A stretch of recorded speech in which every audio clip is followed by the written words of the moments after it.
Welcome in, everyone, to another episode of Hot Takes with the Bastards of Boston Baseball.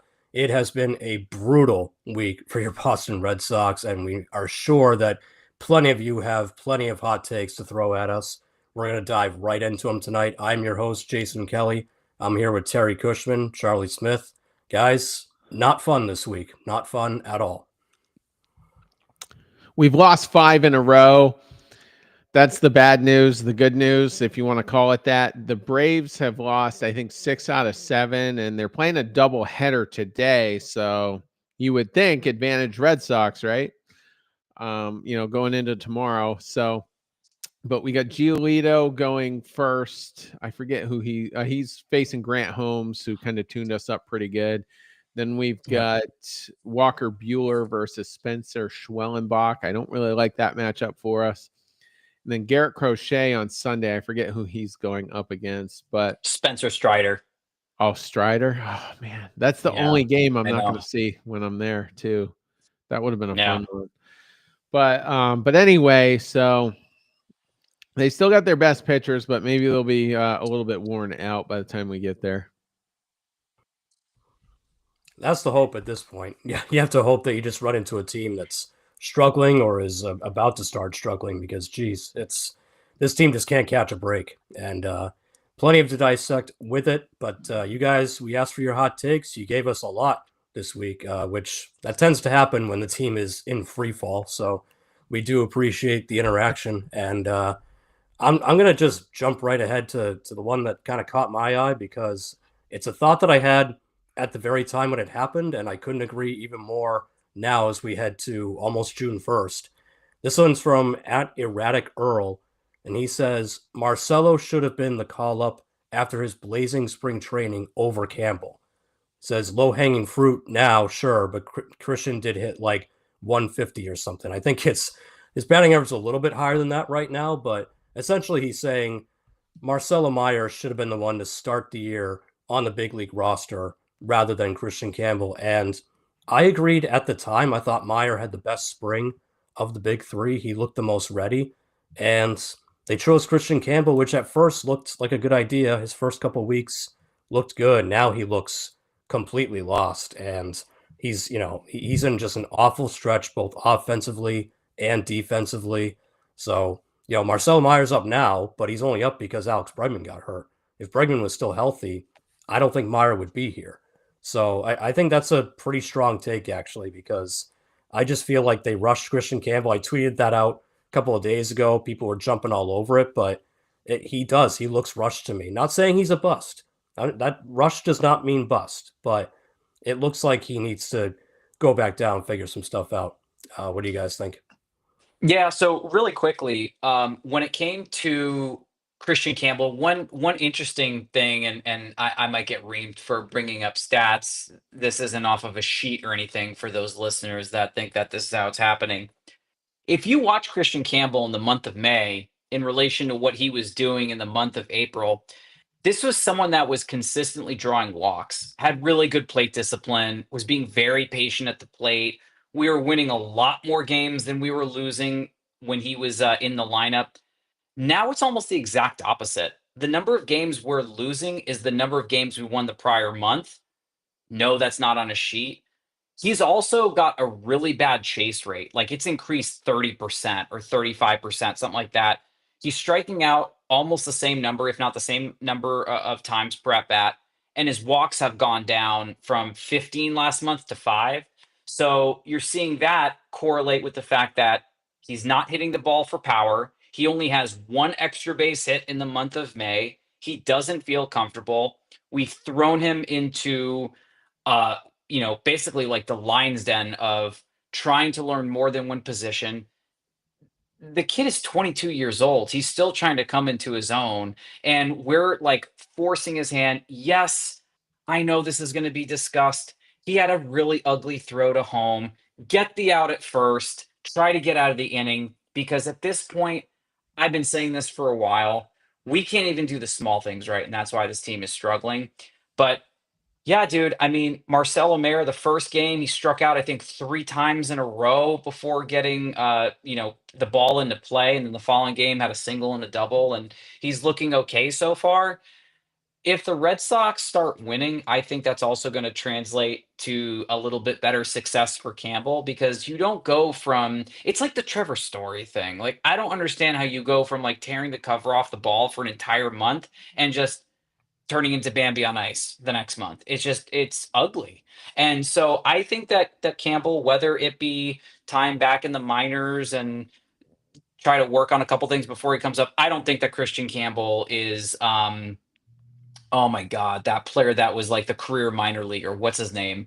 Came up for like a cup of coffee a couple times. He signed to like a 7-year deal, but he never materialized in the majors. I can't think of his Rusney Oh, name. Castillo. Rusney. Rosne Castillo, yeah. Yep. Castillo was just like a professional minor leaguer, and then when he came to the majors, he just couldn't hack it.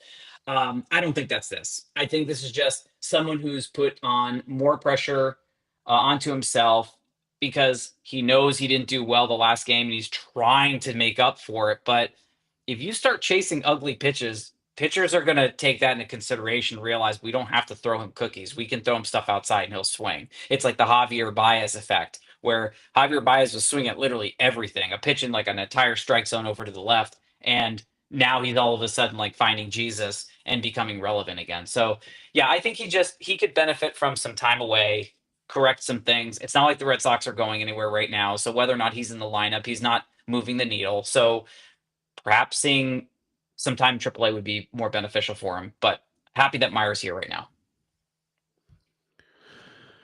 So he's hitting 111 in the last 2 weeks.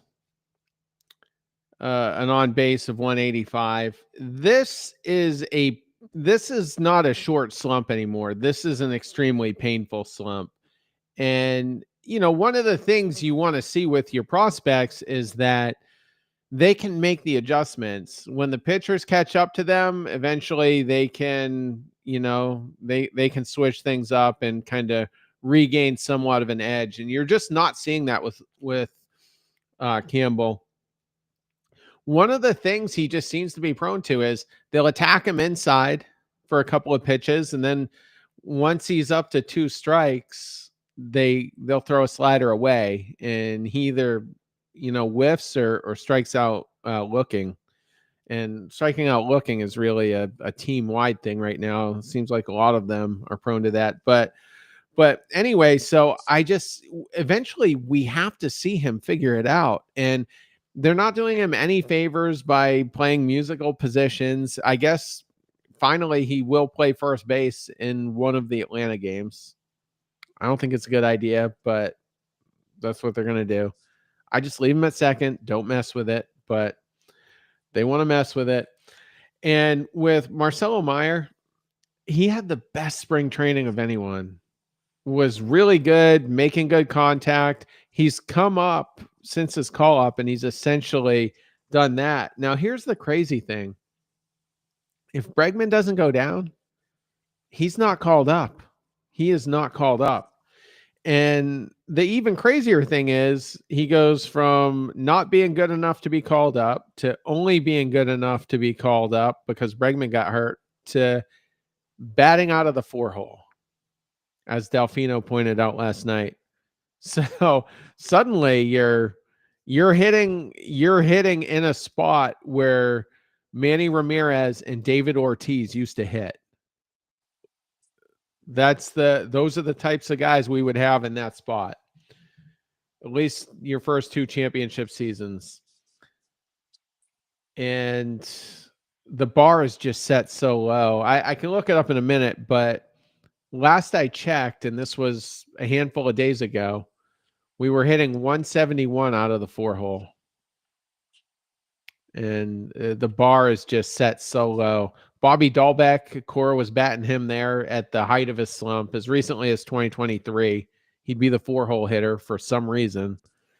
And it's just, I don't know. But Meyer is up. I don't know what's going on with that front office. Like, there's a major disconnect that runs deep. And it's hard to not get into conspiracy theory mode. Like, is Breslow doing this to spite Cora? Because if you think about it, as we've said almost ad nauseum at this point, Breslow didn't want Bregman. Bregman was a Cora Kennedy guy, but Breslow's forced to sign him, and I think Breslow got his one up on Cora by saying, "Fine, I'll sign your boy, but he's going to third, and your boy's going to DH, and that's the way it's going to be." So then, what's his name gets hurt? No, how did that go? Casas gets hurt. They wanted Bregman to, excuse me. I'm getting lit up on the mound today. Casas gets hurt. They want Devers to go to first. And Breslow takes the L again on that. John Henry flies to Kansas City. Breslow doesn't get his way. Devers does. And it's a bleep show right now. And so I wonder if Breslow is purposely holding these guys back. There's no reason to. There is no reason to hold these guys back. Like, if you want to start winning games, they should be on the roster. But I don't know. So I'm glad Meyer's up. I don't think he's going back down anytime soon. And why would he? I mean, if they're not going to send Campbell down, they're not going to send Meyer down. I mean, you've got Right. Sogard can play second base. Story can play it if he has to. Romy Gonzalez can play it when he gets back, even though he's primarily been playing first. So I don't think Meyer's going anywhere now, and Roman Anthony is just crushing it right now. Yeah, it doesn't make any sense to have him potentially go back down at this point. If he were ever to be, one of the names to be brought back down, what are we doing? Like, at that point, what's your excuse? What's your justification other than we're trying to manipulate service time? At that point, if you do that, I hope he sues the team. It'd be a complete joke. Well, they've already gained the extra year though, so Yeah, but I mean, if you're just going to keep him down there for an extra year after that, just so that you prolong the inevitable, I mean, it's starting to become laughable. Like, if we're not already there, it's a joke. It's a joke. And it's every time they speak, the messaging gets more and more blurred and it looks more and more Correct. dysfunctional. You've got Right. Breslow out of one side of his mouth saying, well, Roman Anthony, the number one prospect in all of baseball who's tearing up AAA, we don't think he's ready because he needs to learn how to hit a breaking ball first. But meanwhile, on the other side of his mouth, he's saying, well, Marcelo Meyer, yeah, he's going to hit fourth. And yeah, we're going to make Christian Campbell learn an entirely new position as well. It's so he's saying, well, we don't want Anthony to come up because we don't want to pressure him because he can't hit breaking balls right now. And then on the other side, he's saying, oh, yeah, well, Campbell and Meyer, they can handle, position changes, hitting fourth in the lineup. Like, it makes no sense at all. They contradict themselves every time they talk. hey, real quick. So there's a guy in the stream right now, Pat Horn. I was at Walmart like not even 2 hours ago picking up some stuff. This guy's wearing a Red Sox hat, so I just struck up a conversation and yeah, so he's in our stream now. So glad you found us, Pat, and we do content every day. So it's cool to have we're in Braves country down here, so when you see a Red Sox fan in the wild, you get excited. So yeah. But side question, I mentioned this on Twitter earlier. Let's say hypothetically, Theo Epstein was the chief baseball officer. And he wants Devers to play first. Do we think with his people skills, his swagger, and his sincerity, would he successfully convince Devers to go to first? I think he would. I think he probably would because I don't think he would have bungled the situation to begin with. I think if he was pursuing a guy like Alex Bregman, he would have already had a talk with Devers about, look, Bregman is a superior defender. You might have to go to DH, but if something happens to either Bregman or Tristan Casas, which is likely because Tristan Casas, sorry folks, is injury prone, he would have had that conversation with Devers early on, where he would have said, he wouldn't have told Devers, put your glove away, you're a DH forever. He would have told Devers, you're DHing when Bregman gets here, but don't put the glove away. We still want you taking grounders at first base, third base, whenever you've got the time. We want you to be available if something happens. I think that's what Theo would have done, and I think that would have curtailed the whole situation because the problem that they had is that they, again, according to Devers, they told him, put your glove away. You're going to be a DH and you're not going back to the field. So at that point, he goes, fine, F my glove. Okay, I'll be a DH. And, but then Costas goes down like, actually, we changed our mind. Like, no, you can't do that. So Theo would never have done that. Theo would have said, to be the best player on this team, to be the player that we're paying you to be, we also need you to be available if an injury happens, because injuries happen all the time in the sport. So don't put the glove away. Keep taking grounders. Stay sharp. You'll likely just stay at DH, but if something happens, we want you to be ready. That's how he would have handled it. The situation is so difficult, and I don't know if we're getting the whole story. I will say, though, and I love Rafael Devers. I love Devers.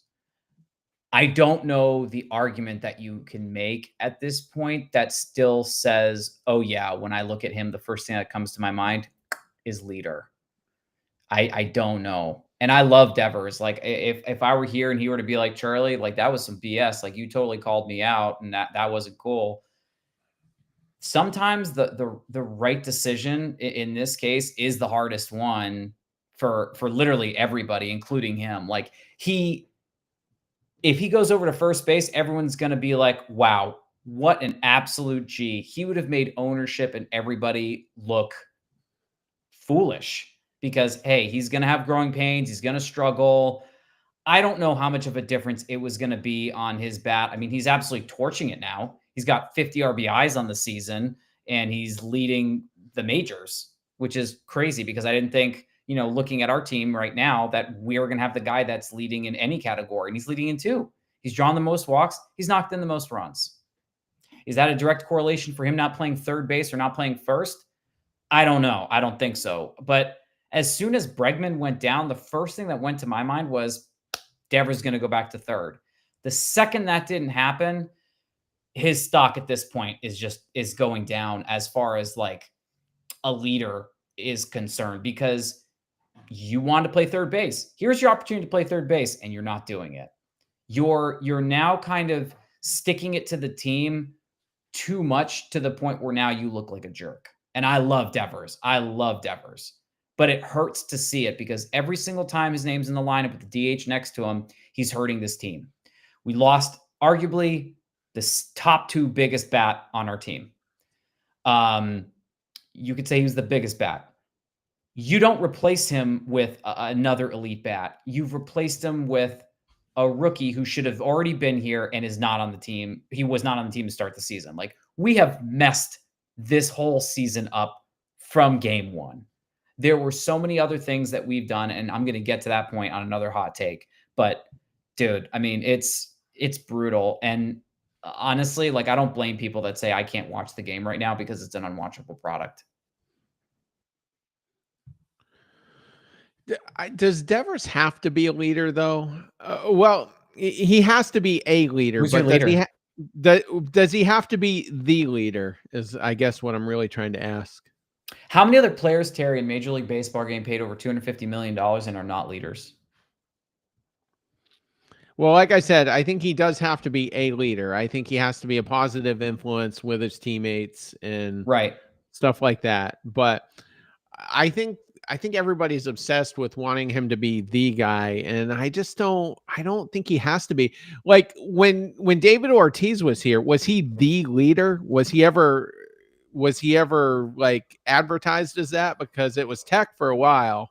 I think he became the leader the day after the bombing in Boston. I think he became the undeniable voice of that team based on what he did. And everyone was like, oh, he swore on national TV, but it was protected. I think after that, no one played games with him. It was just his team, and that was it. And Tech was totally cool being the second or third guy on the team. I want Devers to be a leader on the team. Right now, he's not being a leader. He's just there. Like he's non-vocal. If something's wrong, we seldomly hear what's going. Like the whole saga around not playing third base with Rafael Devers was a nightmare for this team. So many things were not going right, and then that happened and ballooned to a point where we weren't. Not only did we not think it would happen, we weren't prepared. Nobody was prepared for that level of blowback. You're a $300 million guy. And this is the leadership that you're showing in the clubhouse. People are taking notes. This is accountability from 300 million. I'm only getting paid 50 million. They don't care what I do. So with the leadership thing real quick, I'm not saying I'm right by any means, but I kind of looked at once Tech retired after 2011, or was it 2010? 2010 or 2011. I don't remember. Yeah. I kind of like got the impression Pedroia was the leader at that point. And there were a lot of people saying he needs the C on his jersey now that Tech's gone. And, David Ortiz, like I said, he was a leader, but I just never saw him as the leader. So when I look at Devers, I'm like, wow, I just didn't really see it that way necessarily. Yeah, and I think there are plenty of, I don't want to say overpaid, but highly paid players across baseball that are not leaders. Ask Met fans how they feel about Juan Soto right now. I mean, that guy's not a leader. He wasn't a leader when he was with the Yankees. He may have been a little bit when he was with the Nationals, but that was such a young ball club to begin with, and he was kind of breaking out onto the scene. But with the Mets, he's not the leader there. Lindor is. Even Pete Alonso's not really a leader there. He's a really nice piece. They're glad to have him back. But Lindor's the guy in charge there. You look at San Diego. Xander Bogaerts isn't a leader. He's making a ton of money, right? The leader on that club is probably Machado. Maybe your emotional leader is Tatis. So there's plenty of examples. Like, yeah, you got your Aaron Judges where he's making the most money. He's the best player. He is undeniably the leader of that team. But it's not like there are other examples of highly paid players that just don't have the leadership quality. One other thing about Devers, though, if we don't sign Bregman, who's the third baseman? It's Devers. It's Devers. And guess what we're not talking about right now? Most likely is Devers' defense, because we got so many other problems. We've got, as we discussed to open, we've got Christian Campbell problems. We've got first base problems. And who would be playing first at this point? Like, that would be a whole different thing. So this was very self-inflicted. You made a really good point with Soto. Like, I think the dude's toxic. I've pointed out recently that he and Aaron Judge never had one conversation after the World Series throughout that whole free agency pursuit of him. Here's another thing I just thought of in the last couple of days. The Padres underachieved big time with him on the roster. The season he leaves, they have a great season and cruised right into the postseason unexpectedly. And for 2 winners in a row, they didn't really do anything. It was almost addition by subtraction. So I think the Red Sox might have dodged a bullet by losing out on Soto. I'm happy we didn't get him. I mean, just imagine the chaos that would have been happening in Boston. Like, the guy already doesn't look like he's smoking shots the way that he used to when he was in New York. He doesn't look like he's had fun playing baseball since he was in Washington. He really does not. He didn't look happy when he went to San Diego, Slam Diego. He didn't look happy when he went to New York. And he especially didn't look happy when Garrett Cole did not run his ass over to first base. Excuse me for using the A word. But it's been a really frustrating last couple of days for Red Sox fans. I'll reserve judgment on Soto for now. I mean, it's not even June 1st yet.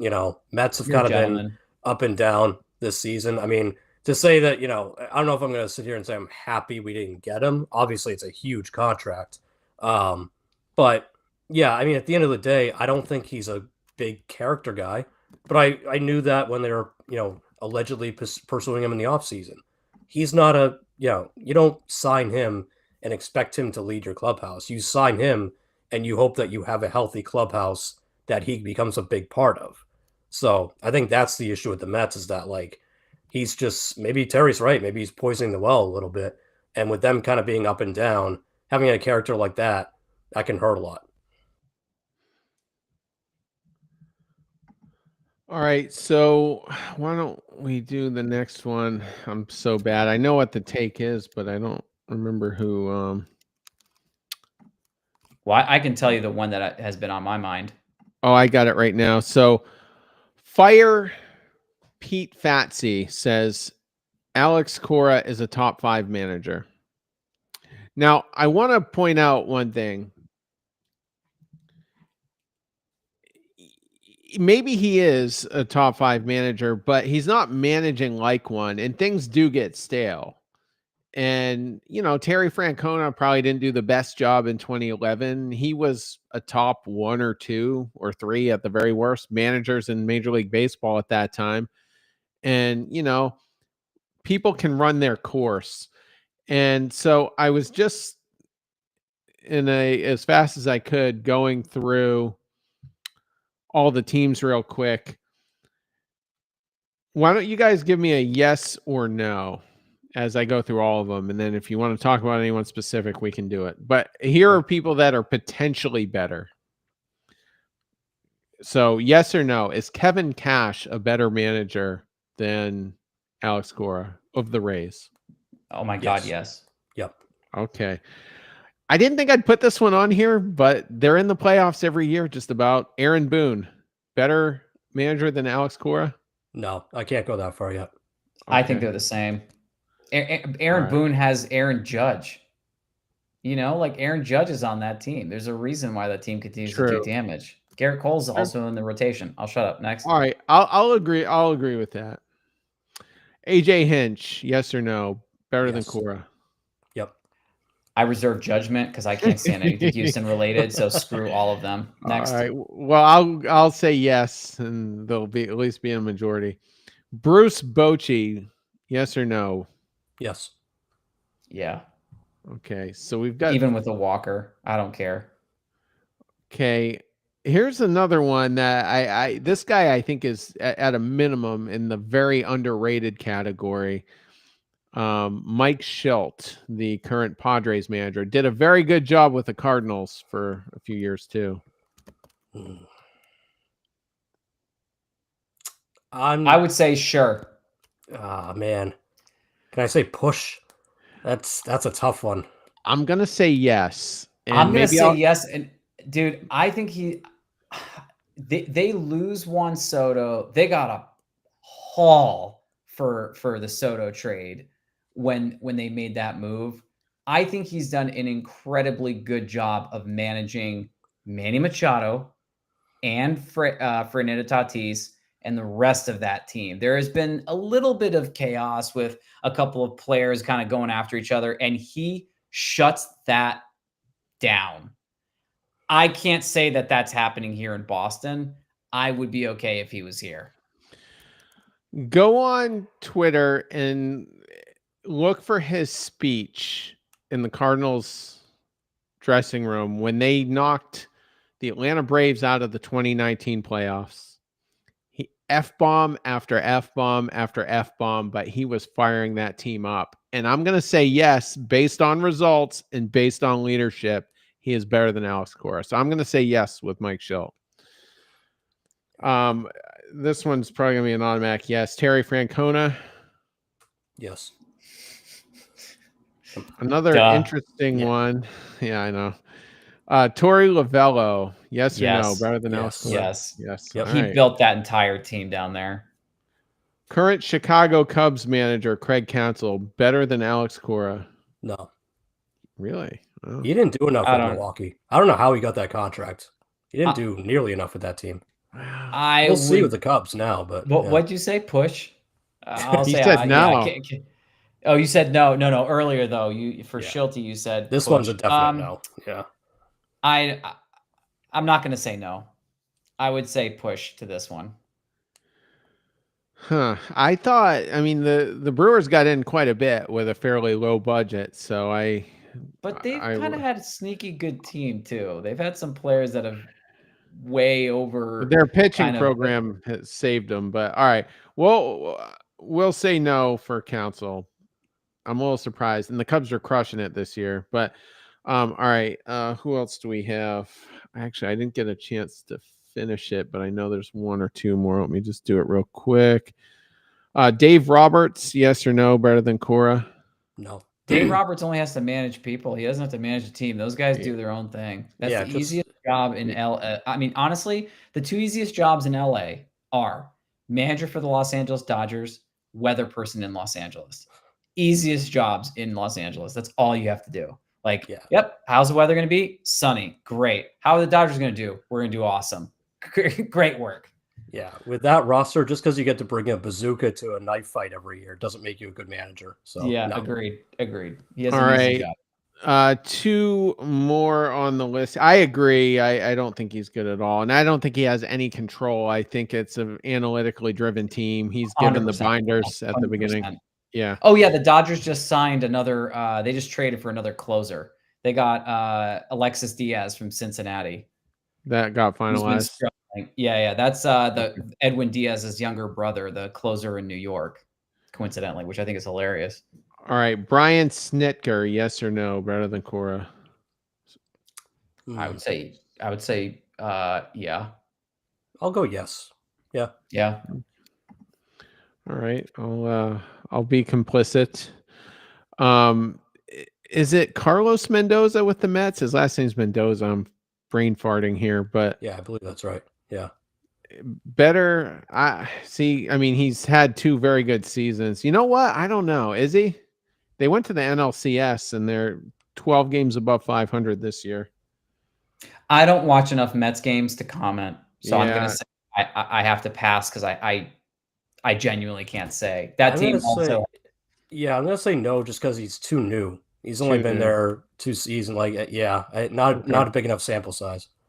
They finished Okay. last year. Last year they finished over 500. They won almost 90 games, but they still they crashed out in I think the championship series against the Dodgers.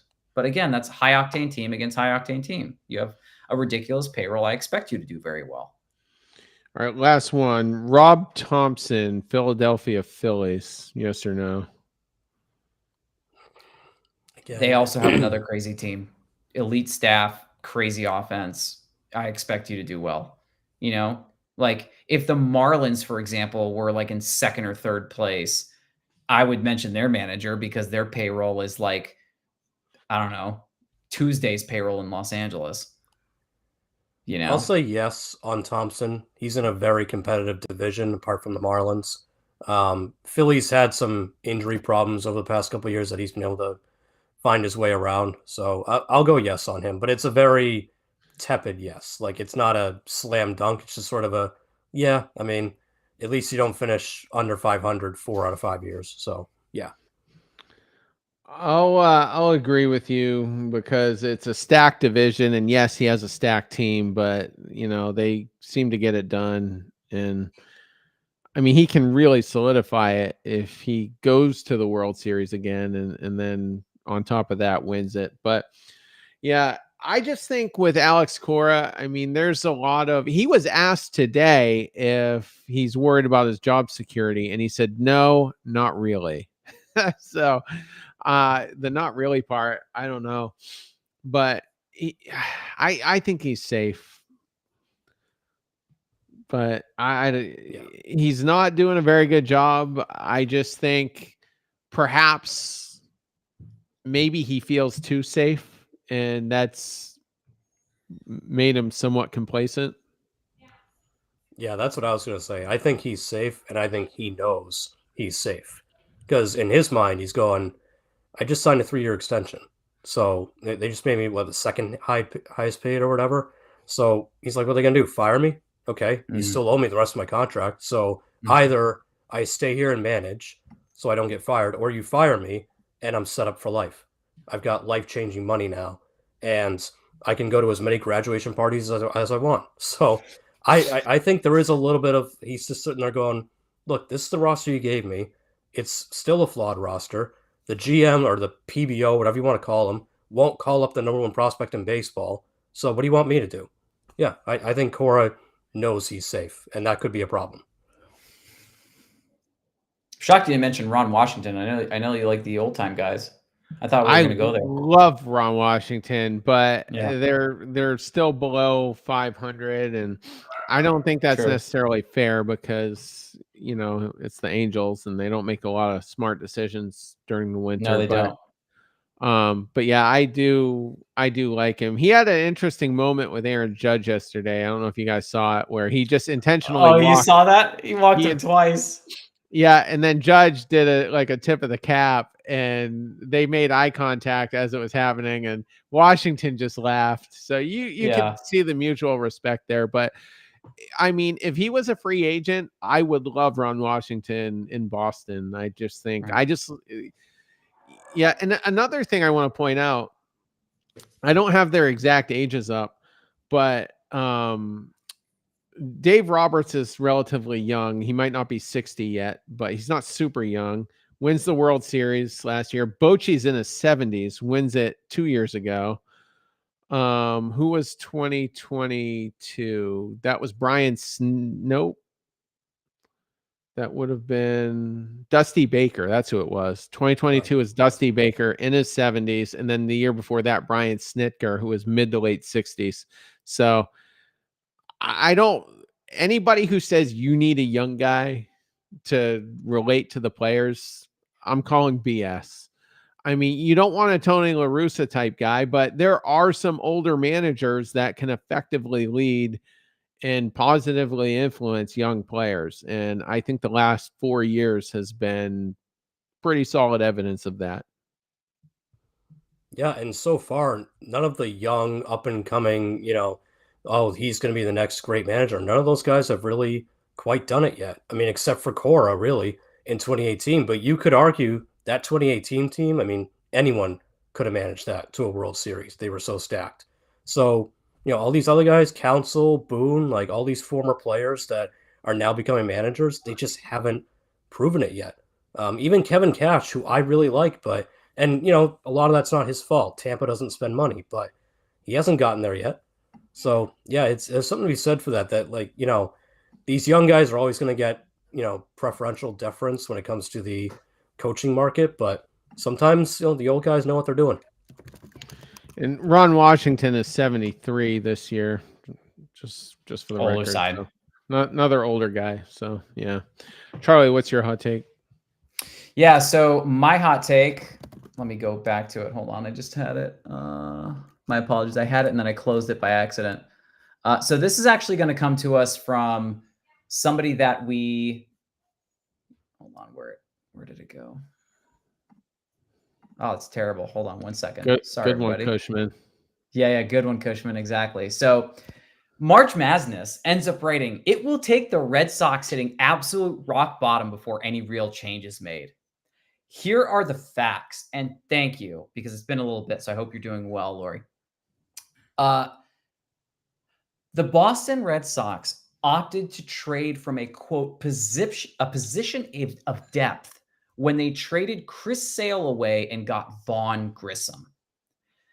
I was pretty PO'd about it because I liked Chris Sale. I love Chris Sale. I still want him to do well. He hasn't allowed any runs today, to the best of my knowledge, in the current game. From a position of depth, gun to every person in that front office's head, I dare you to say that with a straight face or you get shot.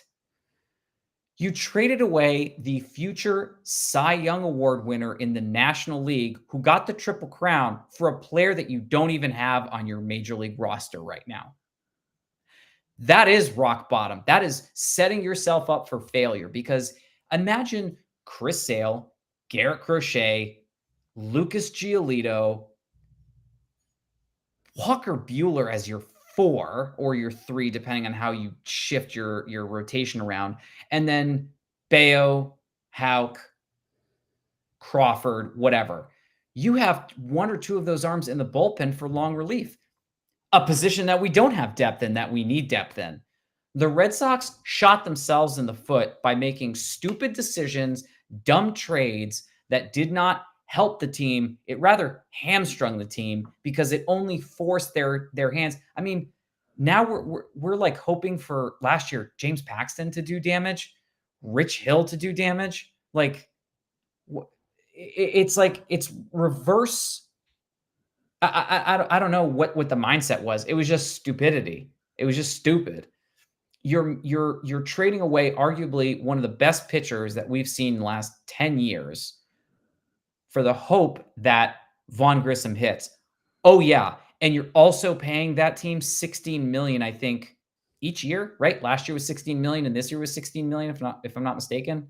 Was that correct? Didn't we also give like 30 million to the Braves along with Chris Sale so we could get Vaughn Grissom? We don't owe him anything this year. Whatever we were on the hook for was last year, and I think it was half his contract. Yeah. I thought it was for this year and last year. Either way, you still paid Chris Sale to be a Cy Young on another team in baseball. That's how dumb you are. That is hitting rock bottom because you set us up for failure.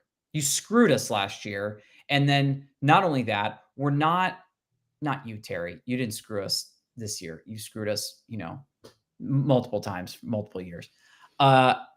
We have no rotation now. It's depleted. Tanner Houck, major steps back. Bayo, a step back. Casas, not here. Bregman, injured. Devers, drama. I mean, if you're a free agent, are you looking at the Boston Red Sox saying, this is where I want to go? This is definitely the next spot I want. I want to have a TV show on E, like the Kardashians. This is where I should go. That's the only thing that would go through your heads. No superstar who has their expiring contract or potential opt-out in 2025 is thinking, Boston's where I want to go right now. This is a nightmare. Name one person that thinks, honestly, if you think that Boston's a destination city right now, raise your hand. Thank you. Been fun. That's what hitting rock bottom is. When no one wants to come to your team. You have to overpay to have players come. $40 million a year overpay. When you said it wasn't my fault, I have made some questionable. I've made some questionable roster decisions on the podcast last year. Won't name any names, but a couple all of them good, anyway. Dude. Yeah, we're in good shape now. Let me say this.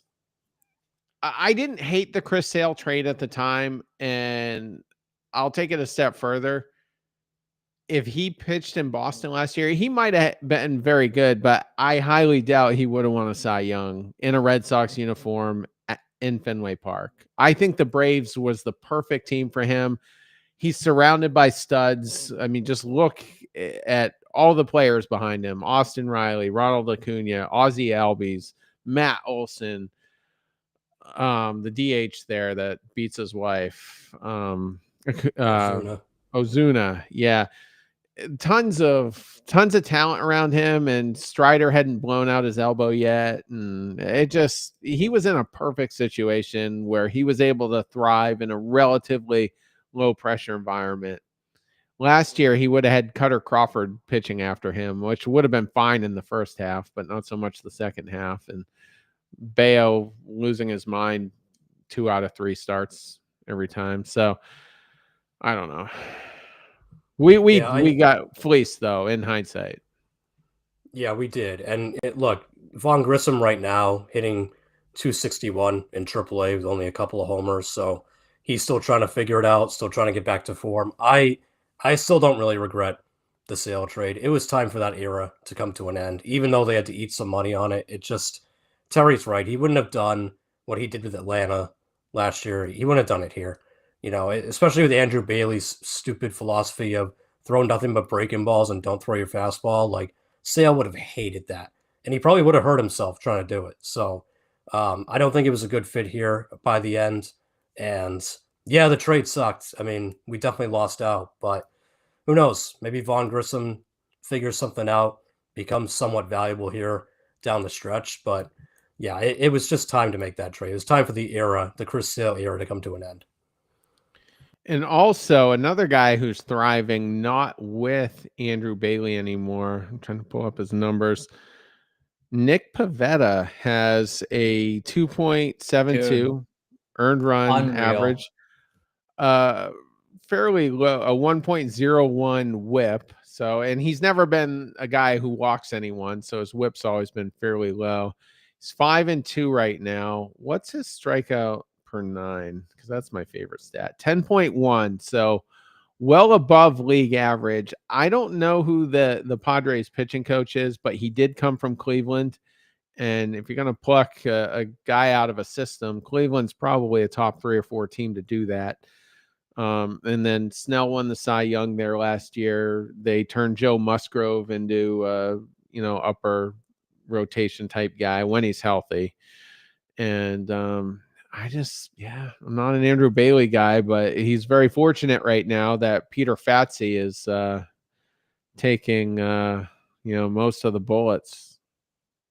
Pivetta last year only had 6 wins. This year he's 5-2. That's another fun little fact right there for you. I mean, his ERA is 1.5 runs lower this year than it was last year. It's frustrating. Very frustrating. Under 3. He's never been under 4, and it's under 3 now. Yeah. Good times. Yeah. Yeah. But no, Terry's right. Luckily, Pete Fauci's taken all the bullets for now, and that should have been an easy move they could have done this week. But alas, nothing came of it. So more frustration probably on the way, but that's what we're here for. We're here to be your therapy session when things go bad. If things start to turn around, we'll be here for that too, and we'll be excited, but we'll see. So we will end on that. Everyone take care. Enjoy the Atlanta series this weekend as much as you can, because I don't think it's going to go very well, but enjoy it nonetheless, and we'll talk to you throughout the way. Take care.